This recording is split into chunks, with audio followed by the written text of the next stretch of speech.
entire money-structured and materialistic-oriented society is a false society. Our society will go down in history as the lowest development in man. We have the brains, the know-how, the technology, and the feasibility to build an entirely new civilization.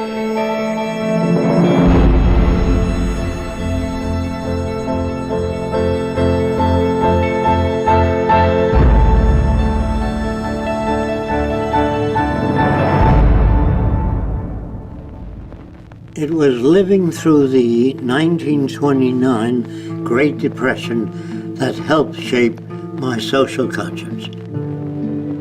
During this time, I realized the Earth was still the same place. Manufacturing plants were still intact, and resources were still there, but people didn't have the money to buy the products. I felt the rules of the game we play by were obsolete and insufficient. Misery, suffering, and war provided the incentive for my life's work. I was also motivated by the seeming incompetence of governments, the academic world, and the lack of solutions offered by scientists. I realized instead of working with individuals, a more effective method would be to redesign the culture. This began a lifelong quest to finding solutions to the many problems that we have today.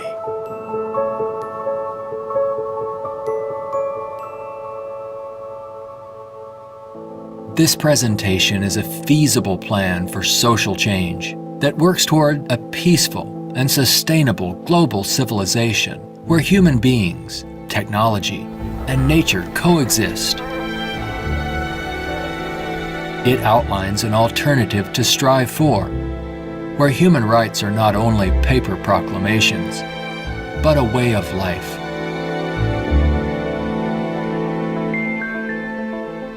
It is called the Venus Project.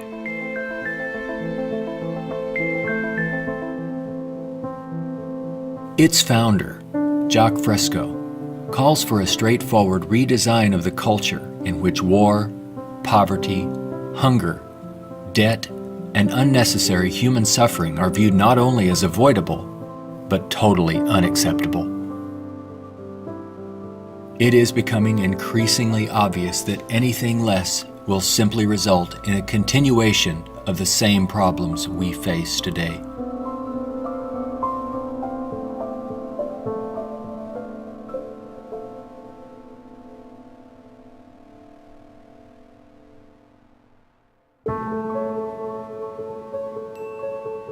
The Venus Project's Research Center, constructed by Fresco and Roxanne Meadows, is located in Venus, Florida. It addresses many of the root causes of our difficulties. But what are the real origins of our problems?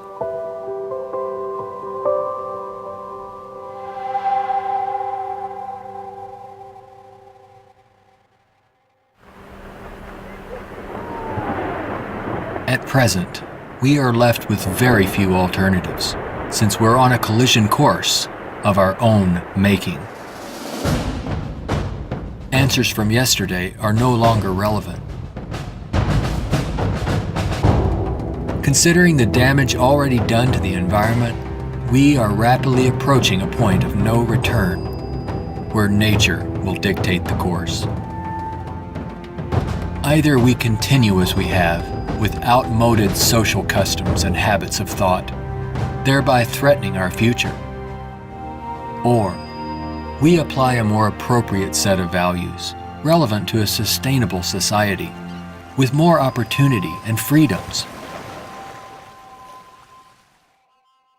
Americans have been conditioned in their kind of society to get a different kind of car next year, to buy a new television set or a tape recorder. We are radical as hell, but our political and social institutions have not changed. And this is where we are stagnating, because we always equate any new idea with communism or regimentation, because we've been brought up to fear that which is new. None of the world's economic systems, socialism, communism, fascism, or the free enterprise system have eliminated the problems of elitism, nationalism, racism, and most of all, scarcity. These are all based primarily on economic disparity. When money is used to regulate and distribute resources for profit, and people and nations are out for themselves, they will seek advantage at any cost. They do this by maintaining a competitive edge, or through military intervention. War represents the supreme failure of nations to resolve their differences. From a strictly pragmatic standpoint, it is the most inefficient waste of lives and resources ever conceived. Most wars are for the control of resources and maintaining your position of differential advantage. They're not based on the dignity of man. They're not based on elevating human beings. It might elevate the human beings in the country that's the victor. It might do that. But as far as the rest of the world goes, the price is enormous. This crude and violent attempt to resolve international differences takes on even more ominous overtones with the advent of computerized nuclear delivery systems and deadly biological and chemical weapons.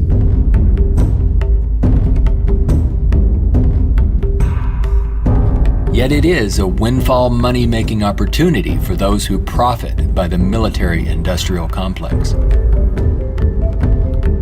If the profit were taken out of wars, do you really believe we would have them?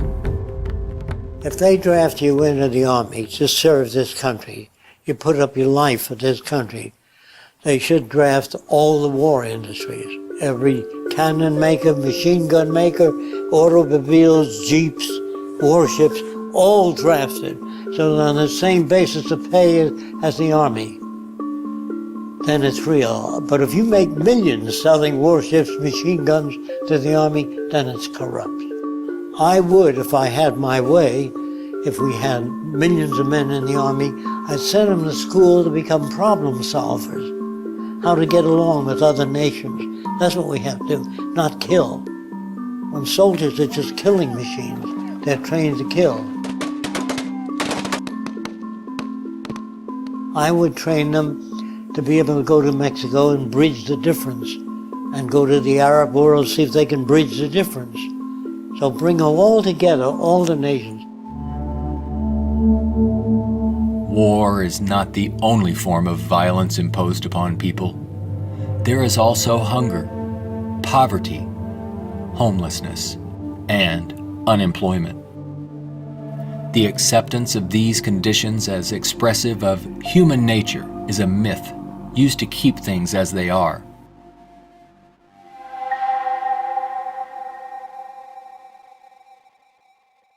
Genetics has nothing to do with greed, business, race prejudice. All of the operant systems in any society are part of your education, the books you read, the role models you follow, and the people you admire. The genes have nothing to do except with the color of your eyes, the shape of your nose, perhaps inherited features. The genes do not control values. And even if you're born with a much better brain than another person, meaning better receptors, the quality of the tissue is better, I would say that if you have a better brain and you live in a fascist country, you become a fascist faster. The brain has no mechanism of discrimination. The brain can't tell you what is relevant or less relevant, except experience. We are not born with greed, envy, hatred, or bigotry. Our behavior and values are reflective of the culture we are exposed to. If you were raised by the headhunters of the Amazon, you'd be a headhunter. And if I said to you, doesn't it bother you to have 5 shrunken heads? You say, yes, my brother has 20. So, is he nuts? No, that's normal to his culture. social and environmental problems will remain insurmountable as long as few nations control most of the Earth's resources, and the bottom line is profit over the well-being of people. Putting profit first results in unnecessary suffering and aberrant behavior prevalent today.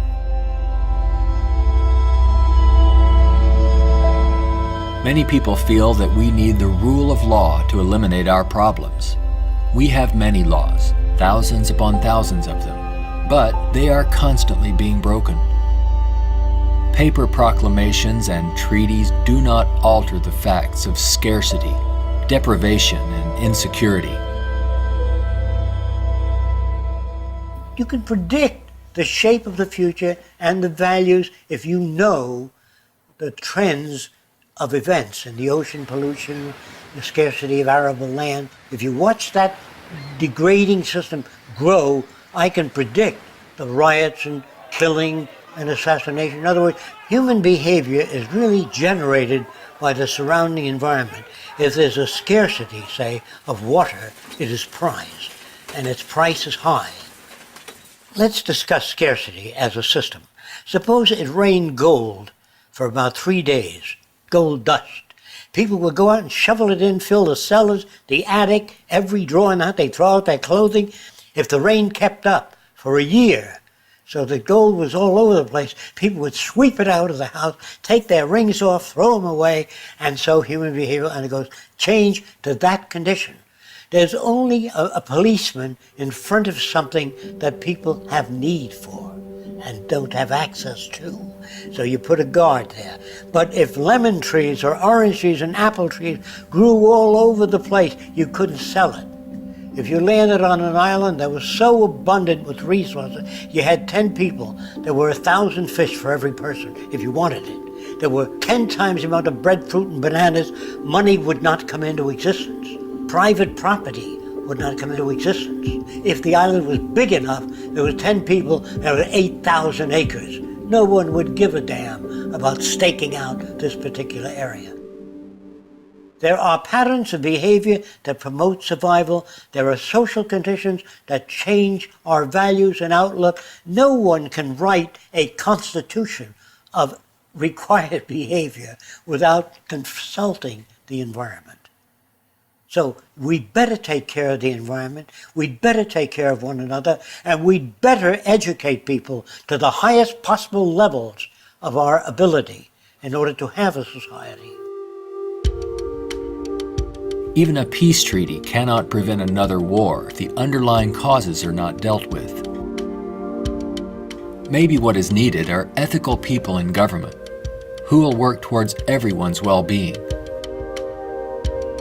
But even if the most ethical people were elected to high positions and we ran out of resources, there would still be lying, cheating, stealing, and corruption. It's not ethical people that are needed, but rather a way of intelligently managing the Earth's resources for everyone's well-being.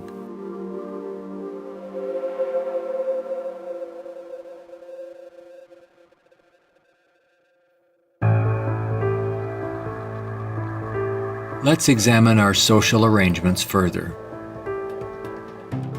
To maintain our economy, products must continuously be sold. To assure this, they are deliberately designed to wear out and break down. Maybe you've noticed this usually happens right after the warranty expires. This corrupt practice is referred to as planned obsolescence, which is the conscious withdrawal of efficiency. Innovators go through the finest schools and then are required to design things that wear out and break down right on schedule. This results in a tremendous waste of resources and energy. We are plundering the planet for profits. If you think about it, it isn't a job people want, but access to what their paycheck will bring. Money does not represent anything real, and there's no gold, silver, or resource to back it up. You can't eat money or build a house of it. It's not even related to our real capacity to produce goods and services on this planet. The monetary system has been handed down from centuries ago, and we continue to use it without questions.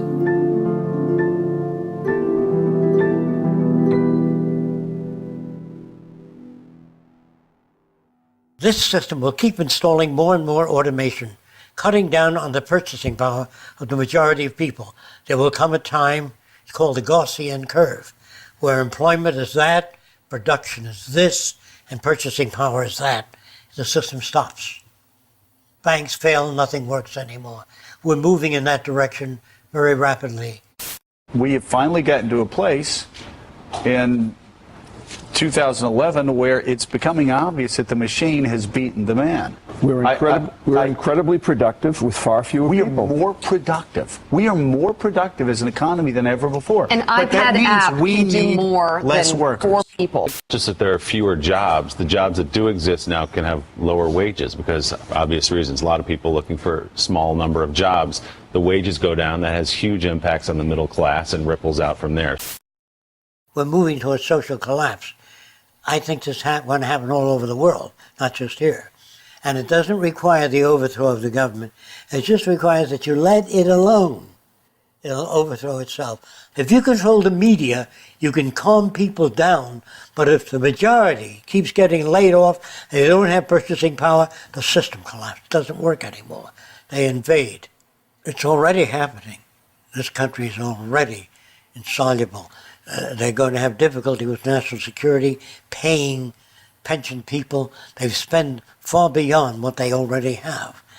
Now, all they can do now is create debt, borrow more and more money from banks.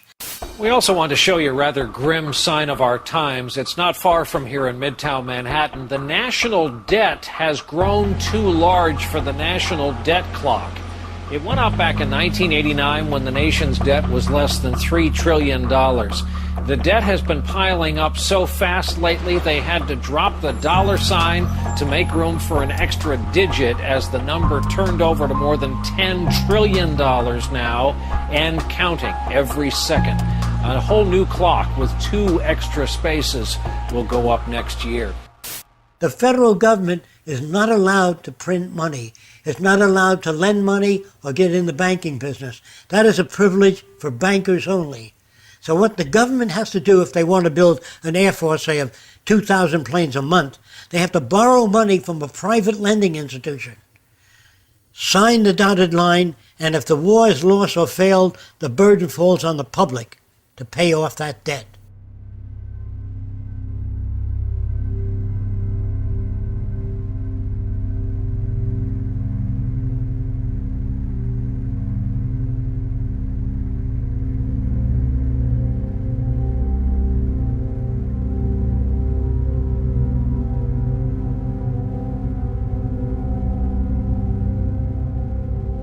We find ourselves and our social constructs in a transitional state, a matter of social evolution. If we want to make it through these turbulent times, we must be able to adapt to change. All things change, including our social systems. Albert Einstein stated, "We cannot solve problems by using the same kind of thinking we used when we created them."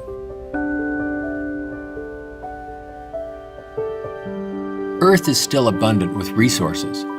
Our practice of rationing resources through monetary control is no longer relevant and is actually counterproductive to our very survival. Today, we have highly advanced technologies, but our social and economic system has not kept up with our technological capabilities, which could otherwise easily create a world of abundance for all, free of servitude and debt. How can this be possible? There is not enough money to feed or house all people on this planet, let alone accomplish these more ambitious ends. But Earth has more than enough resources to meet the needs of all people, but only if managed intelligently.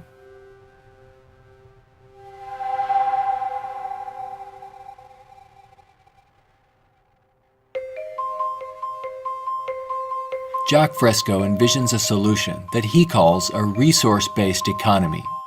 It is a socio-economic system in which all goods and services are available to everyone, without the use of money, barter, credit, debt, or servitude of any kind. It is unlike any social system that has gone before. Fresco arrived at this direction through 75 years of study and experimental research.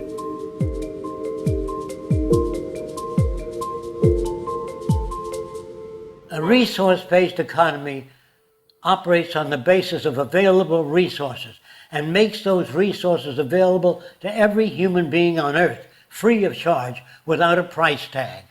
So we have today more than enough resources to build a far more advanced society. I'm not talking about limited handouts so that people just get by. I'm talking about a very advanced civilization. We have the resources, we have the technology, all we have to do is apply it. One of the main aspects of the Venus Project is to eliminate scarcity. This is where the technology comes into play. Because if we set up a resource-based economy and some things are scarce, it won't work. If you set up a resource-based economy in a society that has no resources, it won't work. So today with our technology, we can make things available. We can eliminate scarcity. We can create an abundance. As long as we can create that abundance, that will eliminate greed and selfishness and a lot of crime and a lot of aberrant behavior.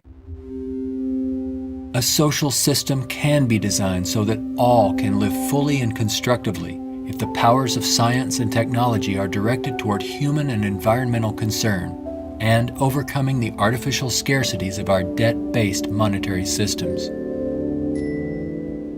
All people, regardless of political philosophy, social customs, or religious differences, ultimately depend upon the same resources: clean air and water, arable land, medical care, and a relevant education. I think if you pledge allegiance to the earth and everyone on it, that'd be the way to go for the future. The human species is a single family, and the world is home to everyone. Neither nations nor people can coexist separately any longer. No more separate nations, so anyone can go anywhere. Before the states joined together, they used to stake out their territory. They used to fight. They had militias. They would fight. This is our territory. Oh no, you're intruding. When all the states joined together, the government worked out the lines of the states and they agreed, and that was the end of territorial disputes. If you want the end of war, you must declare the earth common heritage.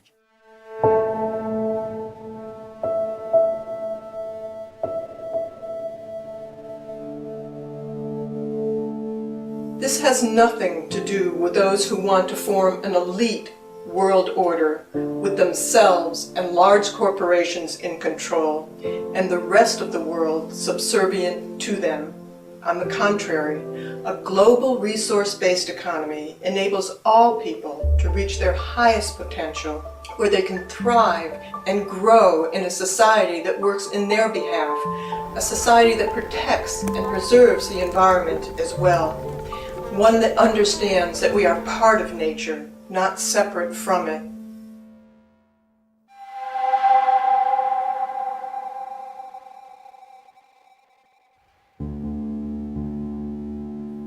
Some question what would happen to incentive if needs were met without our having to work to attain them. The question assumes humans have no desires beyond basic needs. If that were true, there would be no inventors, writers, or teachers. People work with passion on the things that interest and challenge them. Let's enable all people to have the opportunity to partake in the greatest challenge one can have, improving our world for everyone. Individuality will be emphasized rather than uniformity. This social arrangement will generate a new incentive system that values the protection of the environment and social concern, rather than the shallow, self-centered goals of wealth, property, and power. It does not call for uniformity. It absolutely calls for diversity. The more diverse people are, the more individuality. So we emphasize individuality, creativity, innovativeness. This is the essentials of the design. It is not a group of scientists telling people what to do, how to live, where to go, what to follow. Motivation and incentive exist when people have meaningful tasks. True growth and development occur when people are involved in creative, challenging, and constructive endeavors. However, motivation and incentive die in the daily grind of boring and repetitive jobs required to earn a paycheck. If you hand out things to people, if you fed them and clothed them and housed them free, they're not going to work in the morning because they don't need it. They got their housing, clothing, motion pictures, and entertainment. Well, why go to work? Work is painful, it's monotonous, it's boring. In the future, if people have access to all their needs, but they don't have any challenges, this is where it goes to pot. So people constantly are challenged by new things. In our schools, we challenge them with many things that are not solved and many unresolved problems. If you're well fed and well clothed, that doesn't stop your brain from working. That would mean that every millionaire does nothing and is turned off because he got all the means. That's not true. There are many millionaires that work 18 hours a day and don't have enough time. It has to do with your background and your education. The more you know about oceanography, astronomy, and all that, the more interest, the more alive you are. And if you're just given food, clothing, and shelter, now you can go to work. You don't have to worry about making a living, which your incentive would be boosted considerably. So I call that a new and innovative incentive system. It's not monetary oriented, it's problem solving oriented. And you get your kicks out of seeing the world become a better place.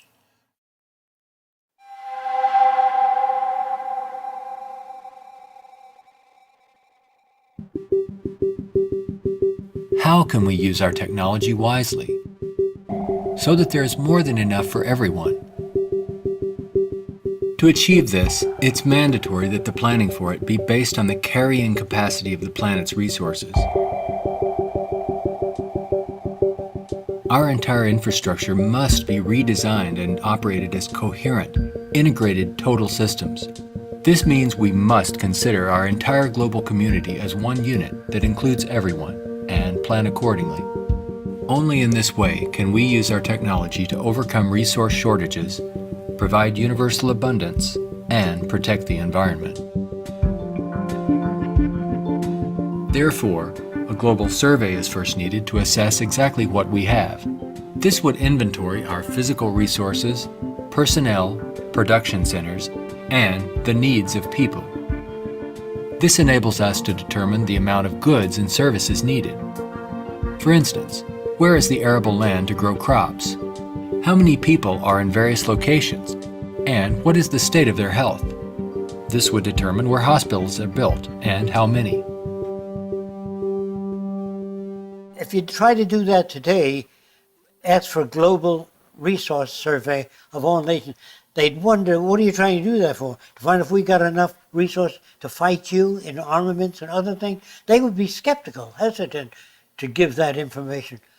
So I would say it wouldn't work in today's culture. But after the ideas are put forth and the reason for it and the advantages gained by all the nations, it would have to be specific advantages that they can understand in their terms. And if they agree, then the survey would be conducted. It's not my opinion or the opinion of anyone else would be used. It's the size of the population, the availability of resources, the carrying capacity of the earth that determines what is done and how fast things move. See, today it's done on a totally different basis. But in the future, it'll all be based on a form of dynamic equilibrium. That means operating everything at the highest potential without environmental neglect. The key to achieving abundance and a high standard of living for all is to automate as much as possible in the shortest period of time. But during the transition, we have to bring together the technological capabilities of people working with computers and working with technology and building and designing methods of delivering these resources and the necessary industrial plants to process the resources. Our problems and their solutions are technical, not political. Most problems can be solved when technology and the methods of science are used to serve all people, not just a select few. But what is it that you want? You have to ask yourself, I want to live in a world where I don't have to fear that my children will go into another war, where there'll be deprivation or problems or disease. Do you know how to build that kind of world? No, I don't. Well, how do you go about building? You call upon the various divisions of science, bring them together, and say, these are the problems we'd like to solve. A scientific government doesn't mean that scientists rule or control people. It means they have better means for building transportation systems, better means for cleaning the air. They have the best means for restoring the ocean that we know of to this day.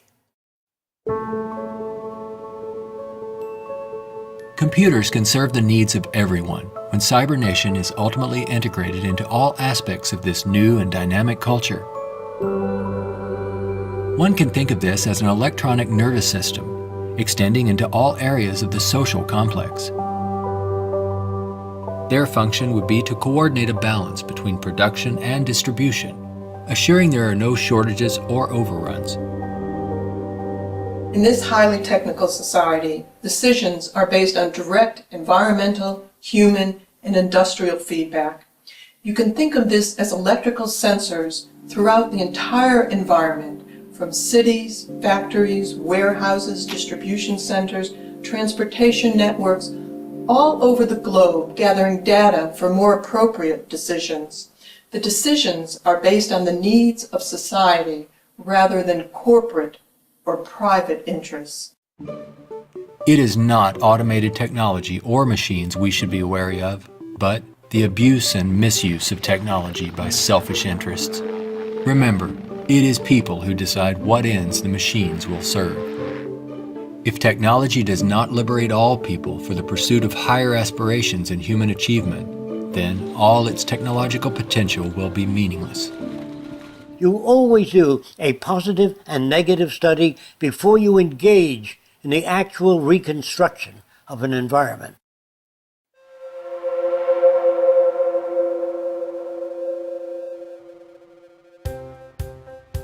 It's all just talk unless there is a technical plan to organize and use resources to accomplish abundance.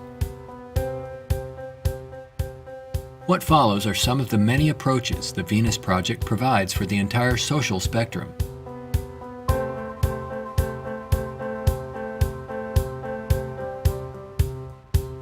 Today, more than half our population lives in cities that are polluted, dangerous, and waste energy. What we have to do is design a city as a living system, as an organism, as a university, that all of the cities of the future will be university cities that grow, that continue to exchange ideas. The city will have a built-in transportation system, so there are no accidents and no unthought out areas of technology. Medicine, botany, agriculture, the total system, one planning system. It is actually better to build newer cities from the ground up than to restore and maintain old ones. Fresco uses a systems approach to designing new cities. They're desirable and pleasant places to live. The notion that intelligent overall planning implies mass uniformity is absurd. Cities would be uniform only to the degree that they would require far less materials, save time and energy, and be flexible enough to allow for innovative changes while preserving the local ecology. If we design our cities to meet human needs, you don't have most of the problems that are prevalent today. In the Central Dome, you have childcare, schools, dental care, medical care. In the production and design of the cities, we work out 1/8 of the city system, and then we reproduce it instead of have architects design each building and each structure, which is a tremendous waste of energy and talent. When working on solving the housing problem for all the world's people, construction techniques would be vastly different from those employed today. Extruded and self-erecting structures could revolutionize and speed up construction processes. These lightweight, durable apartments could be produced as continuous extrusions and then separated and positioned in place by the mega machines. The outer shells of these efficient structures serve as photovoltaic generators and heat concentrators. You don't own anything in this society. Really, people don't want money. They want access to things when they want it. And people in a society of abundance having access to things will really no longer begin to store and accumulate things. We recycle it, update it, make it better. Take the same materials of an old car, weighs just as much as a new car, so there are no old cars. Old cars mean danger. If you drive a very expensive car and somebody else drives a beat-up old car, if their brakes fail, you may die. We don't want any old cars on the highway. We don't want anything that breaks down. We don't want anything that takes looking after. In a resource-based economy, people may access whatever products they need without the burden of having to purchase, maintain, or insure their possessions. In this way, there is much more to go around for everyone, and products are always available when needed. Anything people may need is available in these outside access domes. Sculpturing materials, musical instruments, somewhat like the public library. They can go down and access a camera or a bicycle or a wristwatch. Anything that they need is available without a price tag. That would mean we must achieve a level of production that's so high that scarcity no longer exists. That will prevent almost all crime. So there's no way of segmenting or making this system just or equitable. We have to make a system that assures human rights. You know, when everybody has free access to goods and services, you don't have to fight for women's rights or black rights. It's an automatic in a society that's set up that way. You don't have to make laws, don't steal. It would bypass that behavior. Surrounding the central dome, you have the research centers. Centers that do work that's relevant to the sustainability of the entire community. As we move away from the research centers, we come to the recreational area, which has tennis courts and all of the games that people require.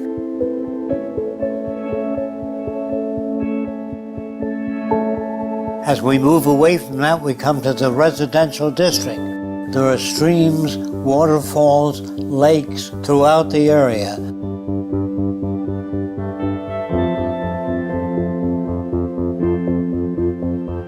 We could provide a wide range of unique homes and apartments that can be relatively maintenance-free, fireproof, and virtually impervious to adverse weather conditions.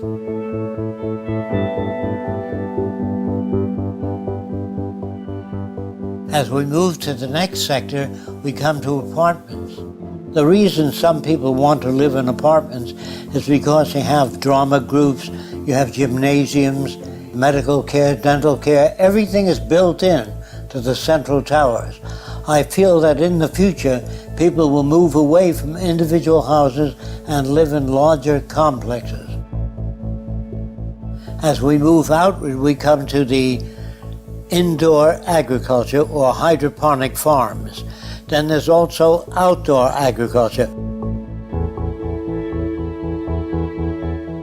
The city would use the best of clean technology in harmony with nature, such as wind, solar, geothermal, heat concentrators, piezoelectric, wave, temperature differentials, ocean thermal vents, and much more. A major development for generating energy in the future could be the construction of a land bridge or tunnel across the Bering Strait. These underwater structures convert a portion of the ocean currents through turbines to generate clean sources of power. By using these sources of energy, we could power the Earth on clean energy and enable all people to enjoy a very high standard of living for thousands of years to come. There's no need for the use of polluting hydrocarbons any longer. Pollution will be a thing of the past. All transportation will be integrated into a worldwide transportation system. Transportation within cities will be by transveyors. City-to-city travel will be by monorail.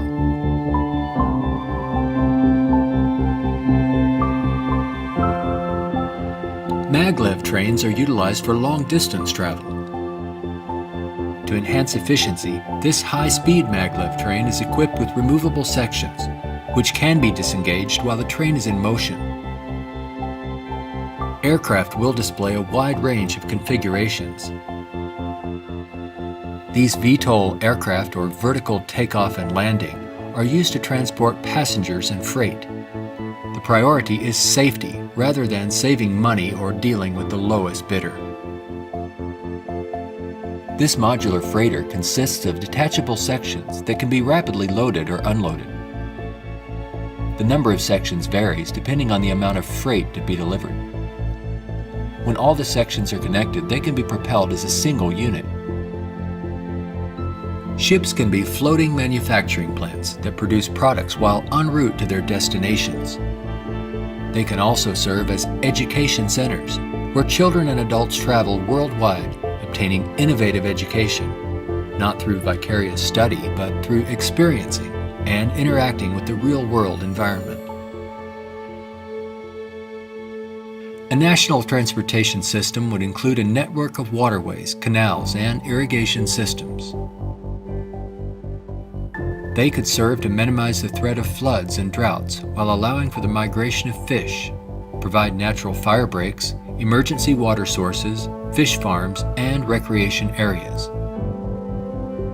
When we unleash science and technology directly into the social system without the restrictions of the marketplace, finances, or patents, we could achieve a very high standard of living within a very short period of time. This society would continuously improve, changing rapidly through new technologies, inventions, and ideas. It would be an emergent society rather than an established one like we have today. Imagine living in an extraordinary oceanic city, helping to restore the ocean environment while eliminating land-based population pressures.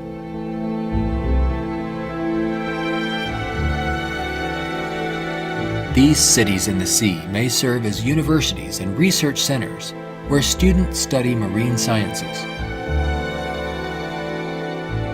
They could be used for ocean farming, mariculture, and mining, while maintaining a dynamic balance in the oceanographic environment. Self-sufficient cities in the sea vary in design depending on their location and function. This undersea observation station permits people to view marine life in its natural habitat.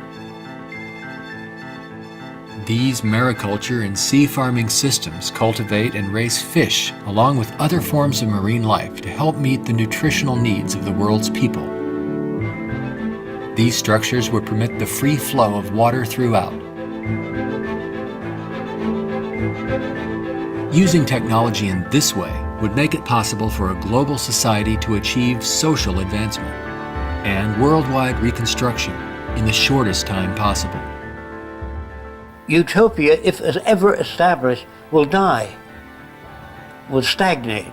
Whereas what I'm talking about, an evolving culture or an emergent culture, I have no notions of a perfect society. I don't know what that means. I know we can do much better than what we've got. I'm no utopian. I'm not a humanist who would like to see everybody living in warmth and harmony. I know that if we don't live that way, we'll kill each other and destroy the earth. This new lifestyle, while providing leisure and recreation, would also enhance knowledge and creativity for everyone. The measure of success would be the fulfillment of one's personal interest, rather than the acquisition of wealth and self-centered goals. A resource-based economy would not only change our environment to make it clean, efficient, and enjoyable, but it would introduce a new value system, appropriate to the direction and aims of the new innovative approach. With education and resources made available, there would be no limit to the human potential.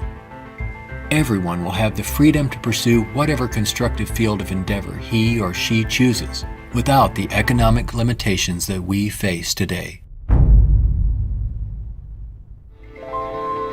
We are now at a time when decisions must be made if we wish to evolve from our present culture of scarcity, waste, and environmental destruction to a sustainable society of ecological concern and abundance.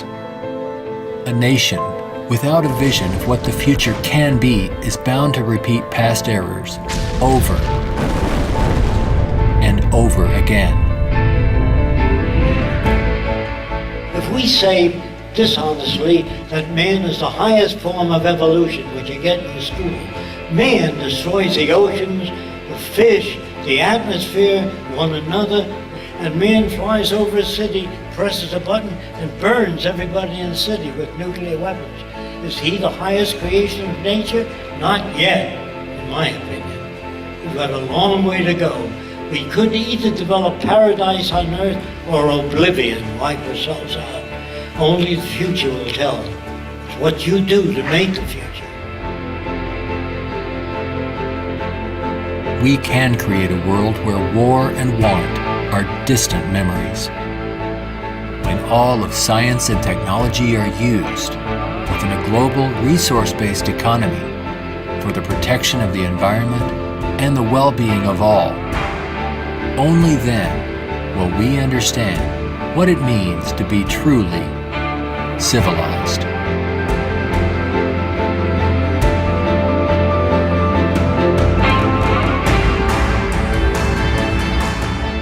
Be a part of the growing community of people working toward making the aims of the Venus Project a reality.